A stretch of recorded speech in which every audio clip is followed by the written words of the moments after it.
I got so much motherfucking design on right now. Break it down, bring it back, make it clap. I got 3 old thoughts, new guap, where that thing. Bitches on my line, and you know.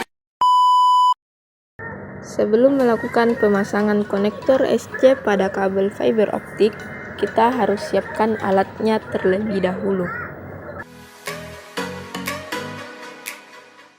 Pertama, saya menggunakan stripper untuk mengelupas lapisan paling luar, atau bisa disebut lapisan outer jacket, pada kabel fiber optik. Gunakan gunting atau alat pemotong untuk memotong serat yang ada di kabel. Selanjutnya, gunakan miller untuk memotong bagian lapisan strike member, coating, dan cladding.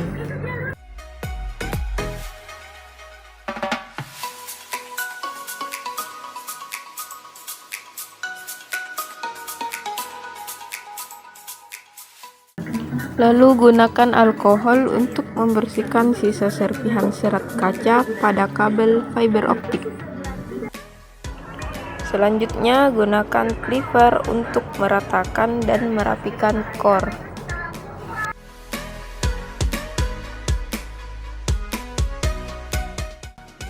Berikut adalah tahap pemasangan konektor SC ke kabel fiber optik. Pada pemasangan konektor SC, kalian harus melakukannya dengan hati-hati agar inti core-nya tidak patah. Untuk mengetahui apakah pemasangan konektor sudah benar atau tidak, kita bisa cek dengan menggunakan alat senter optik atau bisa disebut visual fault locator. Tahap selanjutnya adalah mengunci konektor SC. Fungsinya agar konektor SC tidak terlepas dari kabel fiber optik.